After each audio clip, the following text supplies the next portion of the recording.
have a problem. This is spraying on that. The radiator is leaking. I don't know if we're going to be able to see it, but it's kind of wet through here. This hasn't been ran in a while, but I believe it's cracked right around this plastic. And basically, as you're driving, air gets blown through the front end, through the radiator, and is spraying all over this. I believe it happened when I was pulling the engine. I may have bumped it, but today we're going to work on getting rid of this, fixing the, or not fixing, but deleting the radiator coolant to oil heater thingy. I don't know. Oil heater cooler through the filter, and we might get to some more. But we're going to start with that. So I guess the first step is to get this thing in the air. I don't know if that worked. There we go. And we are up off the ground, I hope. Yes, we are. You can use ramps, jack stands, really anything you want for this. You just need to be off the ground. And I guess the first step in terms of this car, or any car with an under tray, is get the under tray off. So that is done. It's right there. No, it's not. It's right there. There. So we went over that plenty of times. I'm not going to bother walking through that. Next, I think we are going to drain the coolant. And there's a plug somewhere. Oh, I should have done this yesterday when it was warm still. Right there. Let me see if I can get some light on this. Yep. Right there. It's just a Phillips head bolt. I'm going to undo that to drain. Oh yeah, you can see where it's all leaking down here. Alright, and we're actually going to pull off this radiator hose as well. It'll just help things move a little quicker. We're going to undo both of those and we'll pop the cap off. And this is the oil cooler slash heater that we're going to get rid of.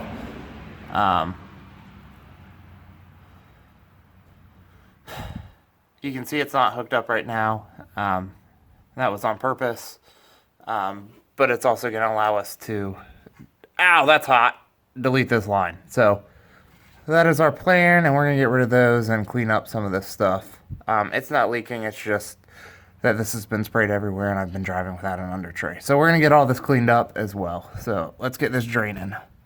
Alright, so we got this coolant drained here. You can see up top, we pulled off this little radiator hose.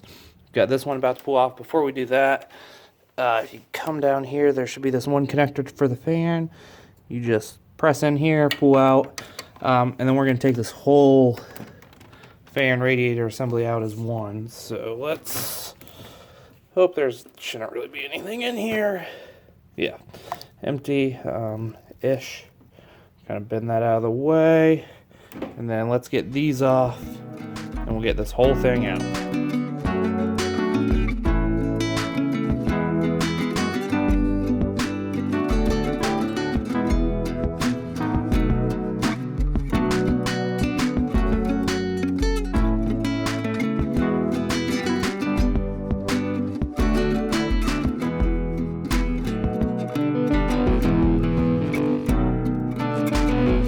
Alright, so I did forget this plug.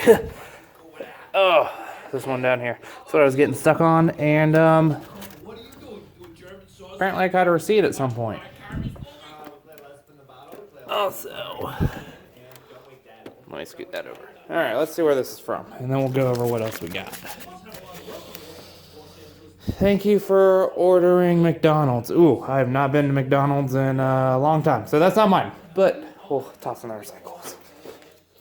Alright, so the first step in deleting, if you have the stock EJ257 water pump, is pulling off this sort of S-shaped fitting. It's a 10 mil bolt up here under the block. It's a little recessed, you kind of have to get to it.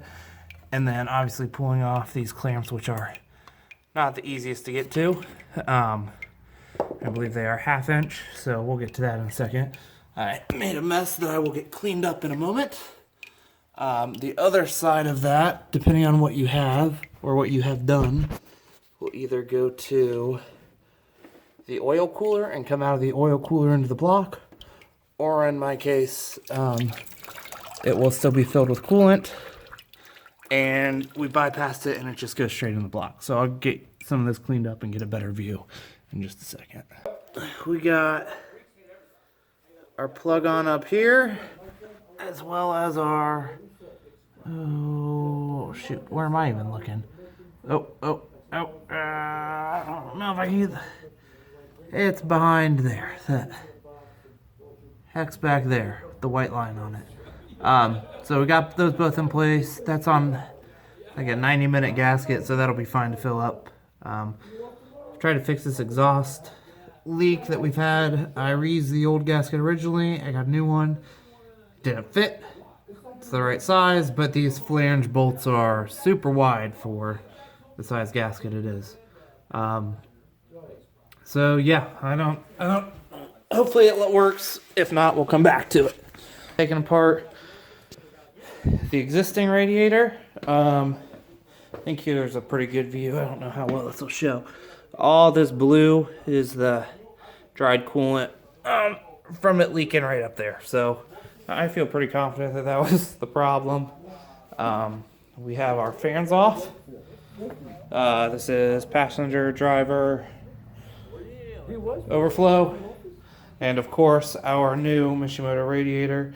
So we're going to go ahead, we're going to put the fans on here, then put all this in as one unit.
fill the system a little bit more. I was just a little short on coolant, so I'm going to have my fiance get some and we'll fill that up. But that's basically the gist of it. I would recommend just some weather stripping. There's no contact here between the radiator support and the radiator. It probably wouldn't hurt to put a little weather stripping. The old one had one. I thought I had some up there. I don't. But other than that, I mean, pretty easy install. Obviously, we got some other stuff done. You didn't see I put the tray back on, but so we should all be good. So, thank you guys for checking this out. I don't know, I don't know what you've done usually, especially these days. But it's done. And I got some other stuff that I'm working on too. So I'll be back soon. Thanks, guys.